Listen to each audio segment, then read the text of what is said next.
фурудгоҳи душанбе субҳи имрӯз серодан буд. ҳаводорони варзиш ба истиқболи Тимур Раҳимов омада буданд. шахсан ман ҳамин Тимурро бо худ гирифта мегаштам ва ҷое ки дар ҳамин наврӯзиҳо тӯи тамошо гӯшин мешид ва албатта баромад мекард, гӯшин мегирифт, осоиста ба ҳамин дараҷаи олӣ расид.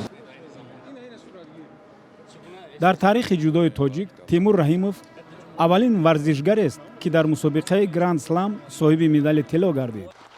ӯ дар мусобиқаи байналмилалии ҷудо Баку Гранд Слам 2022, ки рӯзҳои 4-у 6 ноябр дар пойтахти Озарбойҷон шаҳри Баку баргузор шуд, дар вазни беш аз 100 кило медали тилло ба даст овард. Тимур Раҳимов гуфт, барои ширкат дар ин мусобиқа омодагии хуб дошт ва аз худ бовар дошт, ки ба ватан бо медали тилло бармегардад.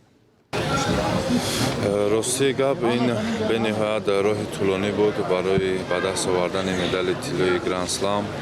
баъд аз чандин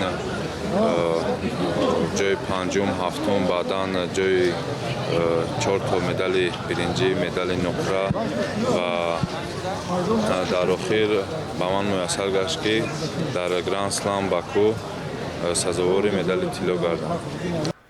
тоҷикистонро дар ин мусобиқа 12 ҷудокор намояндагӣ кард. варзишгари дигари тоҷик Муллораҷаб Халифаев соҳиби медали нуқра гардид. шаҳрдории Душанбе ба Тимур Раҳимов хонаи дуҳуҷрагӣ тақдим кард. инчунин ба Муллораҷаб Халифаев 100 000 сомонӣ супурда шуд.